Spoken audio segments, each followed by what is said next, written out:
معزز حاضرین و سامعین، السلام علیکم ورحمۃ اللہ وبرکاتہ۔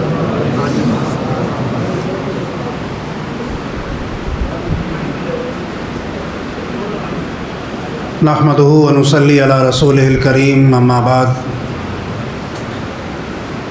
فاعوذ باللہ من الشیطان الرجیم، بسم اللہ الرحمن الرحیم۔ والعصر ان الانسان لفی خسر الا الذین آمنوا وعملوا الصالحات وتواصوا بالحق وتواصوا بالصبر۔ صدق اللہ العظیم۔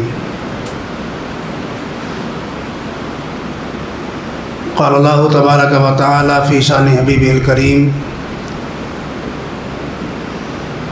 ان اللہ وملائکتہ یصلون علی النبی یا ایھا الذین آمنوا صلوا علیہ وسلموا تسلیما۔ اللہم صل علی سیدنا وشفیعنا وحبیبنا ومولانا محمد وبارک وسلم، صلاۃ وسلام علیک یا رسول اللہ یا حبیب۔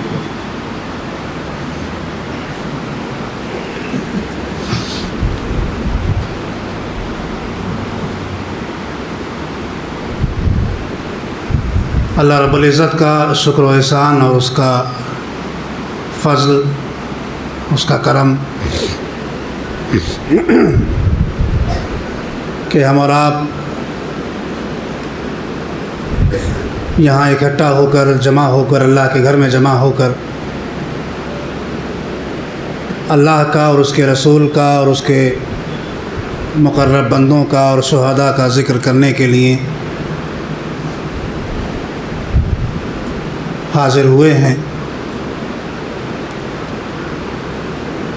یقیناً ہمارا یہاں جمع ہونا اور ہمارا یہاں ذکر کرنا اور شہداء کی اور صالحین کی زندگی سے سبق حاصل کرتے ہوئے اپنی زندگی کو ان کی زندگی کا نمونہ بنا لینا یقیناً ہمارے لیے باعث برکت بھی ہے اور باعث نجات بھی ہوگی۔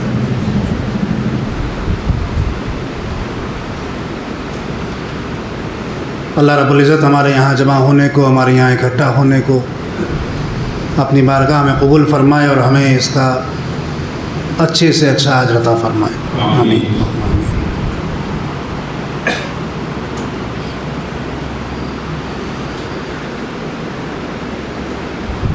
بڑی اچھی تقریر اور عمدہ خطاب ابھی آپ نے سنا مولانا قمر الدین قادری مجیدی۔ بڑی اہم گفتگو اور موقع کے حساب سے کہ آج کل جو اسلام کو بدنام کرنے کی کوشش کی جا رہی، اس حوالے سے بڑی عمدہ اور بڑی مدلل گفتگو فرمائی ہم نے اور آپ نے سنی۔ اللہ ہمیں اس پر عمل کرنے کی توفیق عطا فرمائے۔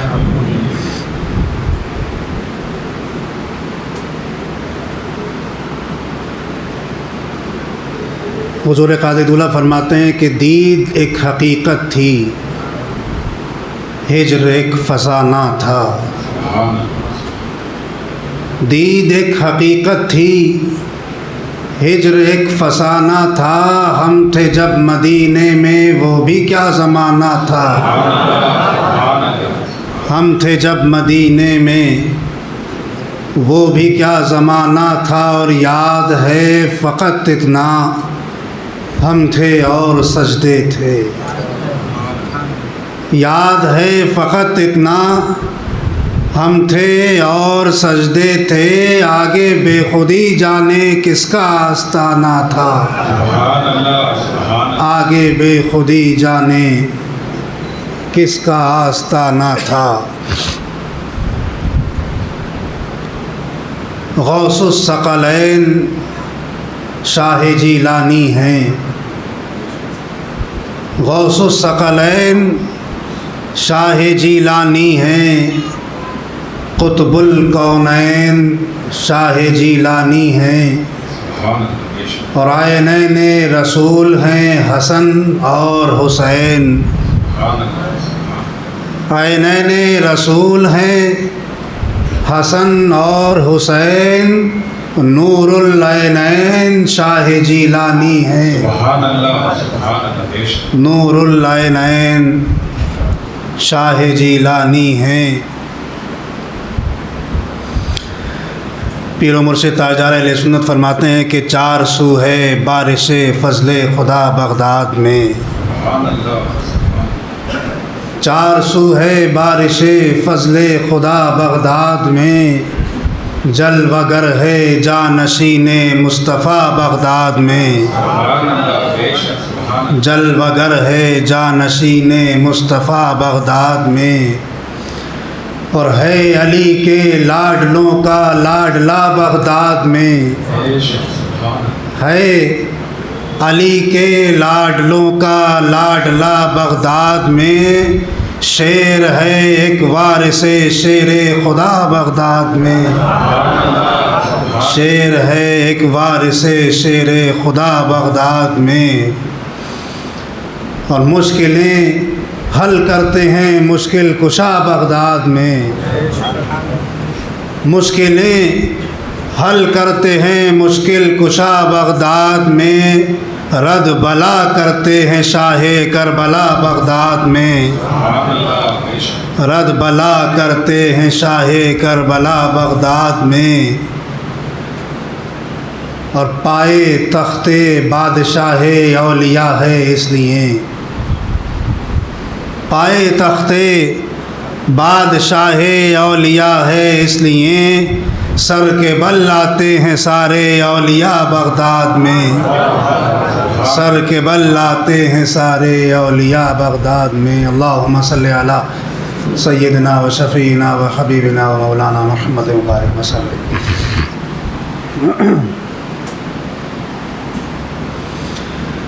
ابھی ناظم جلسہ نے فرمایا کہ 3 سال بعد دوبارہ اس اچھی اور پیاری بستی میں آنے کا موقع ملا۔ سبحان اللہ، آمین، آمین، سبحان اللہ۔ محبت کرنے والے لوگوں کے درمیان آنے کا موقع ملا۔ سبحان اللہ، سبحان اللہ، کرم نوازی اللہ، سبحان اللہ۔ بڑا اچھا لگتا ہے جب اولا آتے ہیں، اور 2 وعدے پتہ نہیں، مجھے خود یاد نہیں میں نے کون سے وعدے لے لیے تھے، پتہ نہیں کیا وعدے رہے ہوں گے۔ بہرحال جو بھی ہوں، اللہ آپ کو قائم رکھے اس پہ، مجھے بھی قائم رکھے اس پہ، آمین۔ جو بھی وعدے رہے ہوں۔ بہرحال آج ہمارے یہاں اکٹھا ہونے کا اور جمع ہونے کا مقصد یہ ہے کہ ہم شہدائے کربلا کے پیغام کو سمجھ سکیں، امام حسین کی اس قربانی کو جان سکیں اور سمجھ سکیں کہ جس وجہ سے امام حسین نے کربلا کے میدان میں اپنے گھر والوں کی اور اپنی قربانی پیش کر دی اور جام شہادت نوش فرما لیا۔ کیا وجہ رہی، کیوں ایسا کرنا پڑا، یہ ساری باتیں اور ان ساری باتوں سے پیغام کیا نکل کے آتا ہے۔ اصل چیز پیغام ہوا کرتی ہے۔ واقعات کربلا تو سنتے رہتے ہیں اور معلوم بھی ہوں گے، آپ لوگوں نے سنے بھی ہوں گے، پڑھے بھی ہوں گے، لیکن اصل بات یہ ہے کہ ان واقعات کربلا کو پڑھنے کا یا سننے کا مقصد کیا ہے، اور پھر یہ جلسے منعقد کر کے، ابھی میں نے کل ناسک میں کہا تھا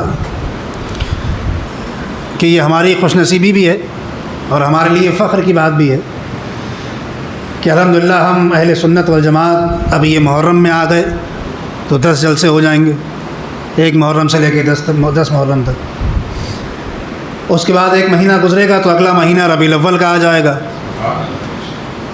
آقا کا مہینہ آ جائے گا، تو وہ 12 جلسوں کی سعادت بھی ہم ہی لوگوں کے نصیب میں ہے۔ خوش نصیب ہیں ہم کہ وہ 12 جلسے بھی ہم ہی کرتے ہیں اور ہم ہی سنتے ہیں۔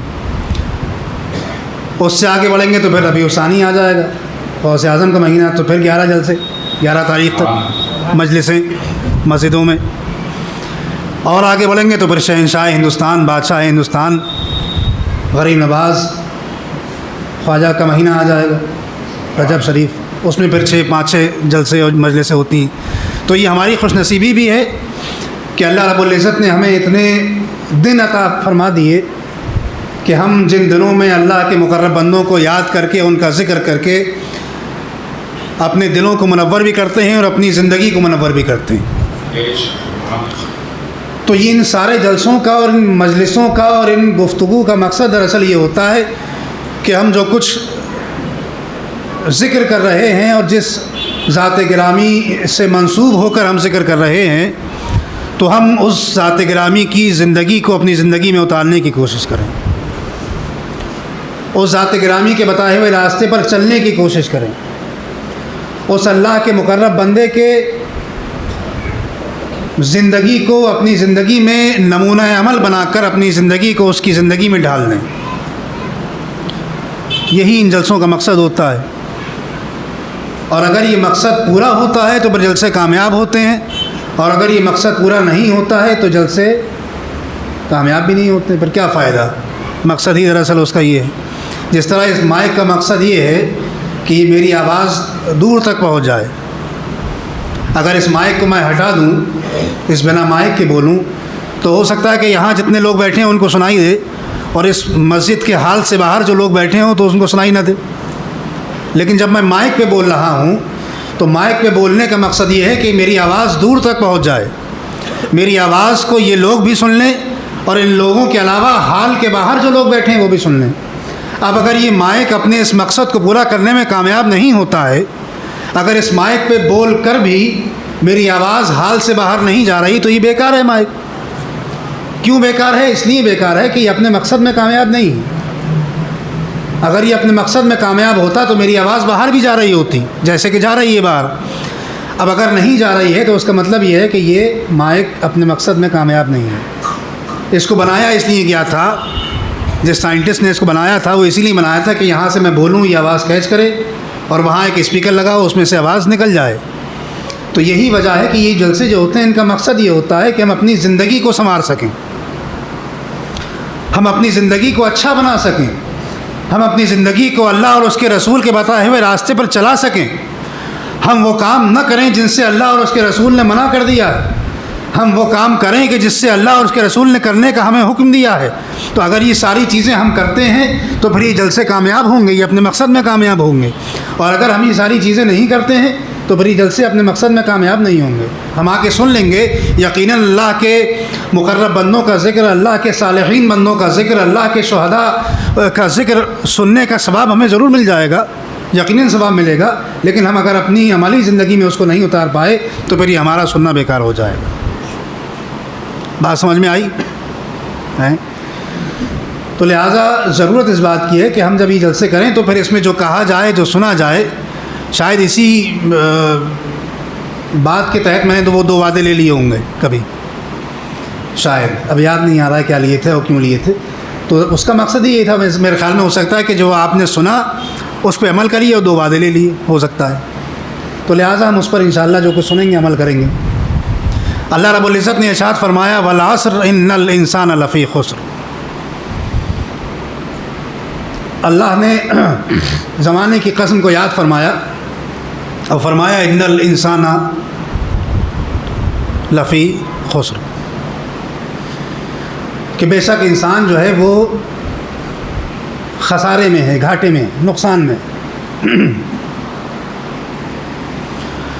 اب آپ سوچیں گے انسان تو اتنا کامیاب ہے کہ چاند پہ پہنچ گیا، انسان اتنا کامیاب ہے کہ منگل گرہ پہ جانے کی تیاری کر رہا ہے، انسان اتنا کامیاب ہے چائنا تو اپنا ایک نیا سورج بنانے کی تیاری کر رہا ہے۔ سوچیے ذرا آپ کتنا کامیاب ہے انسان۔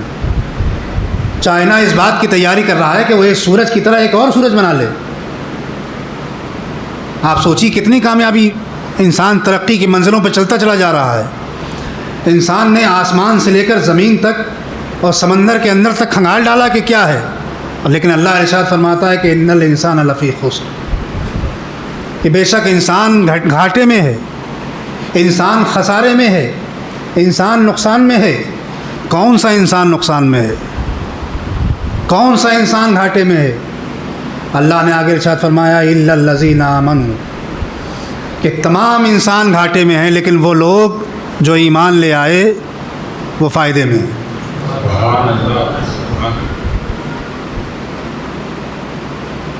پہلے تمام لوگوں کے گھاٹے میں ہونے کو بتایا. یہ قرآن کا اسلوب ہے، ایک طریقہ ہے کہ پہلے سب کی نفی کر دی جاتی ہے کہ تمام لوگ نقصان میں ہیں، اور اس کے بعد جس کو نکالنا ہوتا ہے اس میں سے نکال لیا جاتا ہے.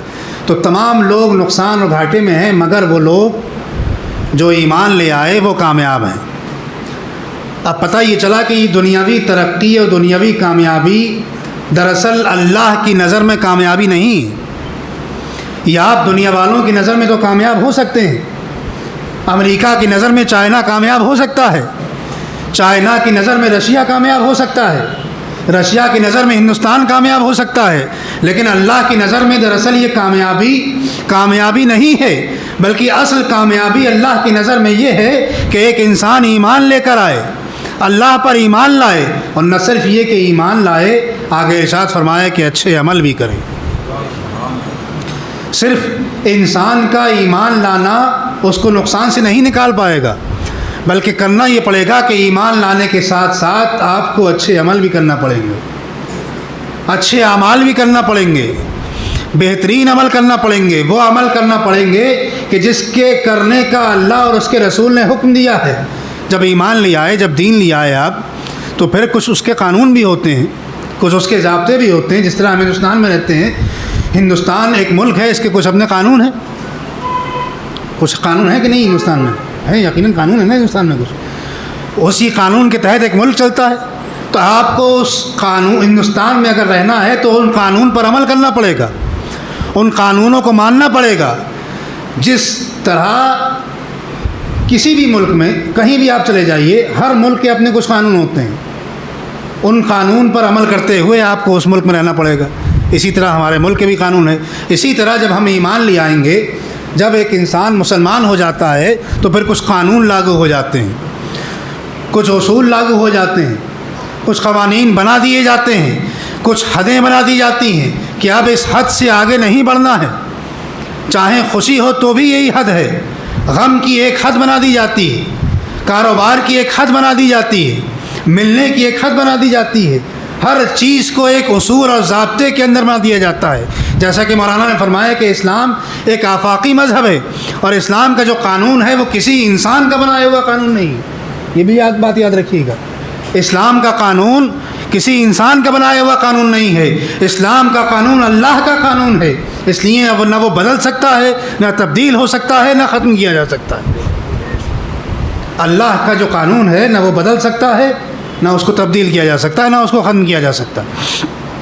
اور اگر بہت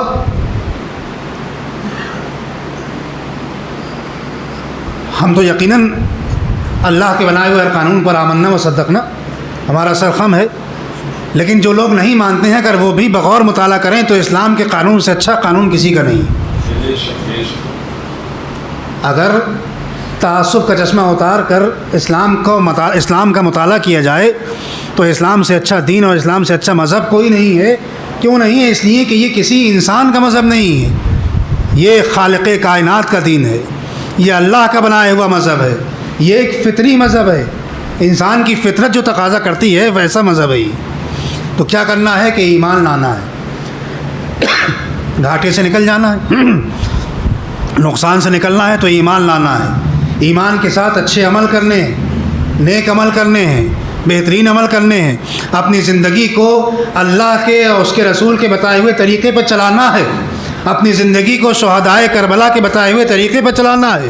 اپنی زندگی کو غوث اعظم کے بتائے ہوئے طریقے پر چلانا ہے. اپنی زندگی کو غریب نواز کے بتائے ہوئے طریقے پر چلانا ہے. جب اپنی زندگی کو ہم ان لوگوں کے بتائے، اور طریقہ سب کا الگ نہیں، یاد رکھیے گا، جتنے نام میں نے لے دیے ان سب کا طریقہ الگ نہیں ہے. جو طریقہ غریب نواز کا ہے وہی طریقہ غوث اعظم کا ہے، جو طریقہ غوث اعظم کا ہے وہی راستہ امام حسین کا ہے، جو راستہ امام حسین کا ہے وہی راستہ امام حسن کا ہے، جو راستہ امام حسن کا ہے وہی راستہ حضرت علی کا ہے، جو راستہ حضرت علی کا ہے وہی راستہ حضرت عثمان کا ہے، جو راستہ حضرت عثمان کا ہے وہی راستہ حضرت فاروق اعظم کا ہے، جو راستہ حضرت فاروق اعظم کا ہے وہی راستہ صدیق اکبر کا ہے، اور جو راستہ صدیق اکبر کا ہے وہی راستہ رسول اللہ کا ہے. تو یہ کسی کے الگ الگ راستے نہیں ہیں، یہ سب ایک ہی راستے ہیں، تو جب ہم ان پر چل جائیں گے، ہم اپنی زندگی کو ان راستوں پر گامزن کر لیں گے، تو کیا ہوگا کہ ہم اس گھاٹے سے نکل جائیں گے، ہم اس خسارے سے نکل جائیں گے۔ بظاہر دنیا میں ہم کامیاب ہوں کہ نہ ہوں، دنیا کی کامیابی کیا ہوتی ہے؟ ایک دنیا میں کامیاب انسان کیا ہوتا ہے کہ ایک اچھا گھر بنا لیا جائے، ایک اچھا بنگلہ بنا لیا جائے، ایک محل بنا لیا جائے، سونے کے لیے آرام دہ گدا لگا لیا جائے، سفر کے لیے ایک بہترین گاڑی استعمال کر لی جائے، اور جتنی آسائشیں ہیں اور جتنی دنیا کی بہترین چیزیں ہیں، دنیا میں کامیاب انسان وہی ہوتا ہے کہ آپ نے ایک بہترین بنگلہ بنا لیا، ایک بہترین گاڑی لے لی۔ لیکن اگرچہ ایک بندے کے پاس، ایک اللہ کے نیک بندے کے پاس، ایک اس بندے کے پاس کہ جس کے پاس نہ گھر ہو، نہ گاڑی ہو، نہ پہننے کے لیے اچھا ہو، نہ کھانے کے لیے اچھا ہو، لیکن اللہ کے بتائے ہوئے دین پر عمل کر رہا ہو، تو یقیناً اگرچہ دنیا والوں کی نظر میں وہ کامیاب ہو کہ نہ ہو، لیکن اللہ کی نظر میں اور میدان قیامت میں وہ سرخ رو ضرور ہوگا۔ اس لیے کہ اعتبار اسی کا ہے، اس دنیا کا تو کوئی اعتبار نہیں، تو کل ختم ہو جائے گی ہے۔ آج یہ دنیا ہے، کل ختم ہو جائے گی، کل نہیں بچے گی یہ دنیا۔ 50 سال، 100 سال، 60 سال، 80 سال، 200، 1000، 1 کروڑ سال، کتنا بھی ہوگا، لیکن آخر ختم ہونا ہے اس دنیا کو۔ بہت بڑا محل بنا کے کامیابی اگر سوچ رہے ہیں تو 1000 سال بعد محل ختم ہو جائے گا۔ آپ دیکھیے کہ بڑے بڑے بادشاہ ہندوستان میں آئے اور ان کے محل دیکھیے آپ کیسے گھنٹرات پڑے ہوئے ہیں، ایک مایوسی چھائی ہوئی ہوتی ہے ان پر، ایک مردنی چھائی ہوئی ہوتی ہے، کوئی پوچھنے والا نہیں۔ تو بڑے بڑے محلات بنا کر انسان کامیاب نہیں ہوتا ہے، بلکہ انسان اللہ کی نظر میں اس وقت کامیاب ہے کہ جب وہ اللہ کے اور اس کے رسول کے بتائے ہوئے طریقے پر عمل کرے۔ بھلے ہی انسان کے پاس اس دنیا میں رہنے کے لیے گھر نہ ہو، عالیشان گھر نہ ہو، لیکن اللہ کے رسول کے بتائے ہوئے طریقے پر چلتا ہو، جھوٹ نہ بولتا ہو، سچ بولتا ہو، بے ایمانی نہ کرتا ہو، ایمانداری کے ساتھ کاروبار کرتا ہو، سود نہ لیتا ہو، تمام برائیوں سے رکتا ہو اور اچھائیوں پر عمل کرتا ہو، نماز پڑھتا ہو، روزے رکھتا ہو، حج کرتا ہو اگر فرض ہو جائے، زکوٰۃ دیتا ہو اگر فرض ہو، اگر یہ ساری چیزیں کرتا ہے تو پھر اللہ کی نظر میں کامیاب ہے۔ اور اگر یہ ساری چیزیں نہیں کرتا ہے تو آپ کتنے بڑے ٹاٹا بلا بن جائیے ہیں۔ اب تو ٹاٹا بلا ختم ہو گئے، اب تو دوسرے لوگ آ گئے۔ تو چاہے کچھ بن جائیے آپ، بہرحال اس دنیا میں آپ چاہے کچھ بن جائیے، لیکن در حقیقت جب یہ دنیا فنا ہو جائے گی، یہ ختم ہو جائے گی، اور ختم ہونے کے بعد جب آپ کو دوبارہ زندہ کیا جائے گا، جب آپ سے پوچھا جائے گا کہ ہم نے دنیا میں تمہیں بھیجا تھا اپنی عبادت کے لیے، تم نے وہ کری کہ نہیں کری؟ ہم نے تم تک اپنا پیغام اپنے رسول کے ذریعے پہنچایا تھا، تمہیں بتایا تھا، تم نے اس پر عمل کیا کہ نہیں کیا؟ یہ پوچھا جائے گا، اس بات کا سوال کیا جائے گا۔ اور اگر آپ نے عمل کیا ہے تو پھر آپ کامیاب ہیں، اور اگر آپ نے عمل نہیں کیا ہے تو پھر آپ چاہیں اس دنیا میں کچھ بھی ہوتے پھریں، آپ کامیاب نہیں ہوں۔ درسی پڑھیے، اللہم صلی علی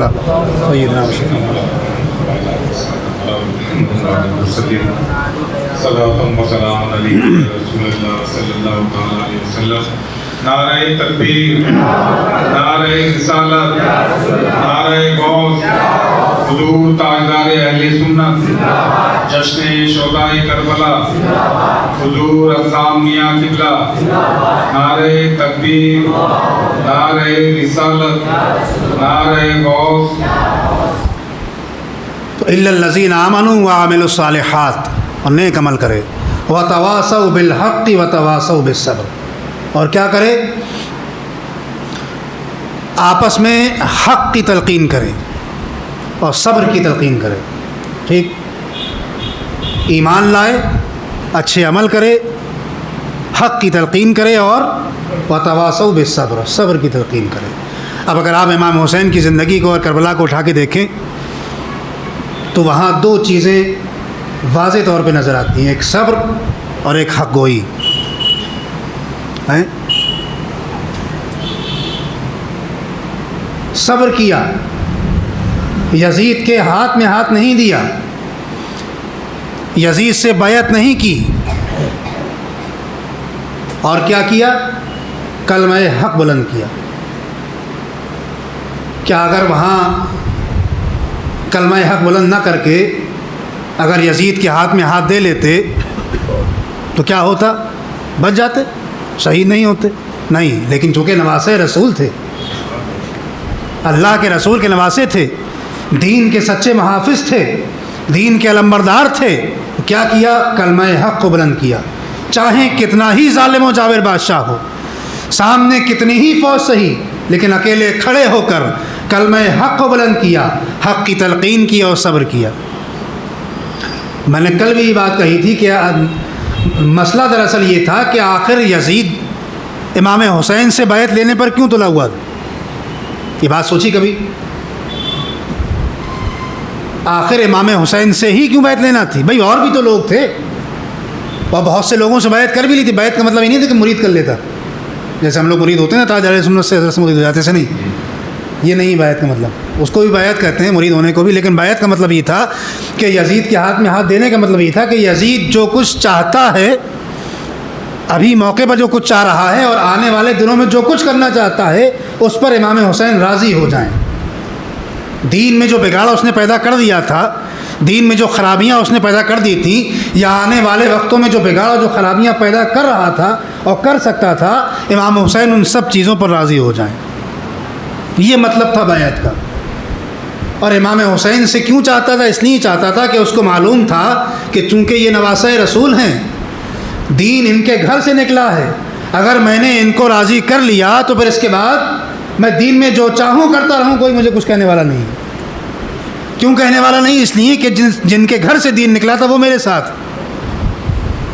جن کے گھر سے دین نکلا تھا، جو نواسۂ رسول ہیں، وہ میرے ساتھ ہیں، تو اب میں کچھ بھی کرتا رہوں تو کوئی کچھ کہنے والا نہیں۔ دراصل ٹسل یہ تھی، ضد یہ تھی کہ یہ بیعت کر لیں، لیکن امام حسین نے کیا کیا؟ سرداد نداد دست در دست یزید، سرداد نداد دست در دست یزید، اپنا سر دے دیا، اپنا سر کٹا دیا، اپنی قربانی دے دی، اپنی شہادت دے دی، اپنے گھر والوں کو قربان کر دیا، اپنے بچوں کو قربان کر دیا، لیکن یزید کے ہاتھ میں ہاتھ نہیں دیا۔ یہ کیا امام حسین نے، کیا کیا؟ وَتَوَاصَوْا بِالْحَقِّ وَتَوَاصَوْا بِالصَّبْرِ۔ صبر کیسے کیا کہ پانی بند کر دیا گیا، کھانا بند کر دیا گیا، پریشان کیا گیا۔ اب آپ سوچیے کہ آپ کے سامنے اگر آپ کا چھوٹا بچہ قتل کر دیا جائے، اگر اس کو شہید کر دیا جائے تو پھر کیا گزرتی ہے دل پہ، لیکن صبر کیا۔ کیوں صبر کیا؟ کیونکہ حق پر تھے، کلمہ حق کو بلند کر رہے تھے، اور جانتے تھے کہ اگر آج کلمہ حق کو بلند کر لیا تو پھر کل سرخ روئی کے ساتھ اپنے نانا کے سامنے حاضر ہوں گے، اس بات کو جانتے تھے۔ اور دوسری بات یہ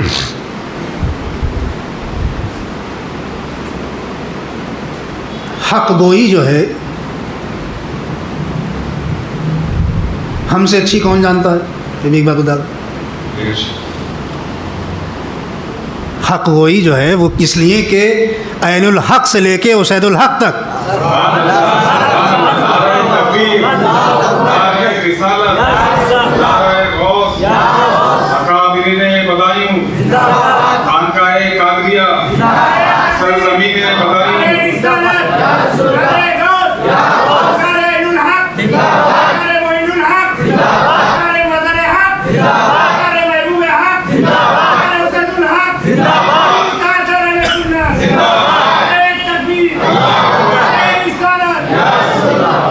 تو حق گوئی جو ہے وہ ہم سے بہتر کوئی نہیں جانتا۔ ہم گدائے عین حق، تاجدار سنت کا شعر ہے، ہم گدائے عین حق خادم معین الحق، ہم گدائے عین الحق خادم معین الحق، اس لیے اصول اپنا صرف حق پرستی ہے۔ تو ہم تو عین الحق کے ماننے والے ہیں، ہم معین الحق کے ماننے والے ہیں، تو ہمارا اصول صرف حق پرستی ہے۔ اور ایسی بات نہیں ہے۔ قاضی دولہ نے کیا کیا؟ واقعہ ہزاروں بار آپ نے سنا ہوگا، جابر اور ظالم بادشاہ کے سامنے کلمہ حق بلند کرنا، قاضی اللہ نے کیسے کیا؟ تاجدار اہل سنت کے واقعات سنے ہوں گے آپ نے۔ اب واقعات میں جاؤں گا بہت لمبا ٹائم ہو جائے گا، اور پھر یہ واقعات بار بار سنانے کے بھی نہیں، اس لیے کہ ہر آدمی شاید میرے خیال میں جانتا ہوگا علماء، ہر آدمی یہ باتیں جانتا ہوگا خانقاہ کے تعلق سے، تو بہت زیادہ بار بار بتانے کی ضرورت بھی نہیں، ورنہ لوگ کہیں گے کہ اپنی خانقاہ کی تعریف کرنے آ گئے، خود ہی بیٹھ کے اپنے آبا و اجداد کی تعریف کر رہے ہیں۔ تو بہرحال آپ لوگ سب جانتے ہیں۔ تو حق گوئی، چونکہ ہم جس کے مرید ہیں، ہم جن کے ماننے والے ہیں، غوث اعظم اکثر اپنی تقریروں میں بادشاہ وقت کو ڈانٹ دیا کرتے تھے۔ غوث اعظم جمعے کے خطبے میں ممبر پہ بیٹھے ہوتے تھے اور سامنے بادشاہ وقت بیٹھا ہوتا تھا، اکثر ڈانٹ دیا کرتے تھے اس کی کسی بات پہ کہ تم ایسا کر رہے ہو، ایسا مت کرو. کیوں ڈانٹ دیا کرتے تھے؟ یہ وتواصوا بالحق. سبحان اللہ سبحان اللہ. اور ہم اسی غوث اعظم کے ماننے والے ہیں، تو ہمیں بھی چاہیے کہ ہم بھی حق کے ساتھ رہیں اور صبر کے ساتھ رہیں. اور کیا کرنا ہے؟ نیک عمل کرنے ہیں، اچھے عمل کرنے ہیں. یہی کربلا کا پیغام ہے. اچھے عمل کے ساتھ صبر کے ساتھ رہیے اور کلمہ حق کو بلند کرتے رہیے. ہمیشہ حق طرفی، حق گوئی کے ساتھ رہیے. تو کیا ہوگا؟ آپ ان ناکام لوگوں کی فہرست سے نکل کر کامیاب لوگوں کی فہرست میں آ جائیں. ہیں؟ کیا ہوگا؟ ناکام لوگوں کی فہرست سے نکل کر، جن کو اللہ نے گھاٹے میں بتایا ہے، جن کو اللہ نے نقصان میں بتایا ہے، جن کو اللہ نے والعصر ان الانسان لفی خسر بتایا ہے، ان لوگوں سے آپ نکل کر کیا ہوگا؟ کامیاب لوگوں میں آ جائیں گے. کامیاب پھر ہو جائیں گے تو کیا ہوگا؟ اس دنیا میں بھی کامیاب ہوں گے. بظاہر کامیابی نہیں دکھے گی، لیکن در حقیقت آپ کامیاب ہوں گے. اس دنیا میں کامیاب ہوں گے، اور پھر اس دنیا میں کامیاب ہونے کے بعد جو اصل کامیابی ہے، کون سی کامیابی؟ آخرت کی کامیابی. تو آپ جب یہاں اچھے عمل کریں گے، نیک عمل کریں گے، اللہ کے رسول کے بتائے ہوئے طریقے پہ عمل کریں گے، اللہ کے رسول کے بتائے ہوئے راستے پر چلیں گے، شہدائے کربلا کی زندگی سے سبق حاصل کرتے ہوئے اپنی زندگی میں صبر لے کر آئیں گے، اپنی زندگی میں حق گوئی کو لے کر آئیں گے، تو کیا ہوگا؟ آخرت میں بھی انشاءاللہ آپ کامیاب ہوں گے. اور جب آخرت میں کامیاب ہو جائیں گے، آخرت میں کامیابی میں کیا ملے گا؟ اسکول میں کامیاب ہونے پہ جو ملتا ہے ایک میڈل، نہیں، میڈل نہیں ملے گا. جب آخرت میں کامیاب ہوں گے تو پھر جنت ملے گی، اور جب جنت ملے گی تو پھر اس میں ہمیشہ رہنا ہوگا. پھر وہاں جا کے پھر کسی کامیابی کی ضرورت نہیں ہوگی. جب جنت میں چلے جائیں گے نا تو پھر کسی کامیابی کی ضرورت نہیں، پھر کچھ نہیں کرنا پڑے گا. تو جو بھی کرنا ہے وہ اسی دنیا میں کرنا ہے. جو کچھ کرنا ہے وہ اسی دنیا میں کرنا ہے. اس دنیا میں اچھا کر لیجئے تو پھر جنت ملے گی، اور اس دنیا میں اچھا نہیں کر سکے تو پھر کیا ہے؟ دوزخ سامنے ہے. لا یستوی اصحاب النار و اصحاب الجنہ. جو دوزخ والے لوگ ہیں، جنت والے لوگ ہیں، برابر نہیں ہیں. اصحاب الجنت هم الفائزون. اور جو جنت والے لوگ ہیں بے شک وہی کامیاب لوگ ہیں. تو ہمیں کون سے لوگوں میں بننا ہے؟ ہمیں کامیاب لوگوں میں بننا ہے. ہمیں کامیاب لوگوں میں بننا ہے. کامیاب لوگوں میں بننے کے لیے کیا کرنا پڑے گا؟ اس دنیا میں محنت کرنا پڑے گی، اس دنیا میں اچھے عمل کرنا پڑیں گے، اس دنیا میں نیک عمل کرنا پڑیں گے، اس دنیا میں اپنی زندگی کو اچھے ڈھنگ سے گزارنا پڑے گا، اس دنیا میں ہمیں جھوٹ سے بچنا پڑے گا، اس دنیا میں ہمیں سچ کے ساتھ رہنا پڑے گا، اس دنیا میں ہمیں بے ایمانی سے بچنا پڑے گا، اس دنیا میں ہمیں ایمانداری کے ساتھ رہنا پڑے گا، اس دنیا میں ہمیں سود اور بیاج سے بچنا پڑے گا، اور ایمانداری کے ساتھ اپنے کاروبار کرنا پڑے گا. ابھی جیسا کہ قمر الدین نے کہا کہ اپنے پڑوسی کا حق ادا کرنا پڑے گا. رسول اللہ نے فرمایا کہ جبرائیل نے مجھے اتنی پڑوسی کے حق سے اتنی وہ کر دی کہ مجھے ڈر یہ لگا کہ کہیں پڑوسی کو وصیت میں نہ شامل کر دے، وراثت میں شامل نہ کر دے. اب آپ ذرا سوچئے، اندازہ لگائیے کہ اللہ کے رسول نے پڑوسی کا کتنا حق بتایا ہے. اور صرف پڑوسی کا، اس سے غرض نہیں کہ پڑوسی کون ہے، وہ چاہے مسلمان ہو کہ چاہے غیر مسلم ہو، اس سے غرض نہیں ہے، لیکن پڑوسی کے حقوق بتائے ہیں دین میں. اسلام نے پڑوسی کے حق بتائے ہیں، اسی حق کے ساتھ پڑوسی کے ساتھ رہنا پڑے گا. اسلام نے مسلمانوں کے آپس میں حق بتائے ہیں، اسی حق کے ساتھ رہنا پڑے گا. اسلام نے زندگی جینے کا ایک طریقہ بتایا ہے، اس طریقے کے ساتھ رہنا پڑے گا. اللہ کے رسول نے فرمایا کہ مسلمان بھائی کو گالی دینا فسق ہے. سباب المسلم فسوق. مسلمان بھائی کو گالی دینا فسق ہے. آپ سوچیے کہ ہم کتنا بازار میں کیا کرتے ہیں. اللہ کے رسول نے فرمایا کہ جو اپنے لیے پسند کرتے ہو وہی اپنے مسلمان بھائی کے لیے پسند کرو. کیا مطلب ہوا اس کا؟ کہ جو کپڑا اپنے لیے پسند کرتے ہیں وہی مسلمان بھائی کے لیے پسند کرو ہیں؟ یا جو کھانے میں اپنے لیے پسند کرتے ہو وہ مسلمان بھائی کے لیے پسند کرو؟ نہیں.